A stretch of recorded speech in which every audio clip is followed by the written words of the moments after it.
കെഎസ്ആർടിസിയുടെ 100 കോടി കാണാതായ സംഭവത്തിൽ എങ്ങും എത്താതെ വിജിലൻസ്.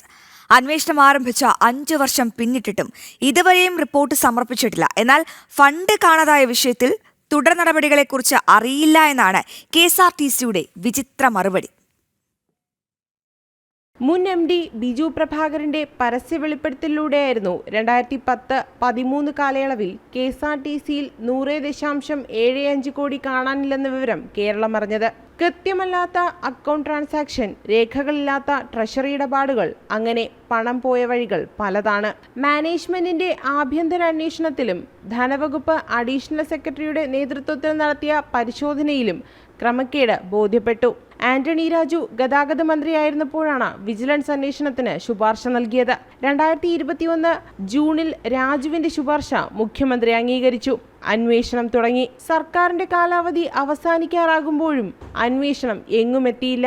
കടക്കിണിയിൽ പൂട്ടലിന്റെ വക്കിലെത്തി നിൽക്കുമ്പോഴാണ് 100.75 കോടി കെഎസ്ആർടിസിയിൽ നിന്നും കാണാതായത്. മുൻ അക്കൗണ്ട് മാനേജർ ഉൾപ്പെടെ 4 പേർ കുറ്റക്കാരാണെന്നാണ് കെഎസ്ആർടിസിയുടെ കണ്ടെത്തൽ. ഇത്രയും വലിയ ക്രമക്കേട് നടത്തിയിട്ടും സ്ഥലമാറ്റം പോലുള്ള കേവല നടപടികളിൽ എല്ലാം ഒതുങ്ങി. പണം പോയ വഴി കണ്ടെത്തുന്നതിനോ തിരികെ ലഭ്യമാക്കുന്നതിനു വേണ്ടിയോ ഒരു ചെറുവിരൽ പോലും അനക്കാൻ കെഎസ്ആർടിസി തയ്യാറായിട്ടില്ല. ആദ്യഘട്ടത്തിൽ കേസെടുക്കാനാവില്ല എന്ന കോടതിയിൽ വരെ വാദിച്ച സർക്കാർ ആരെയാണ് സംരക്ഷിക്കുന്നതെന്നാണ് ഉയരുന്ന ചോദ്യം. ജനം, തിരുവനന്തപുരം.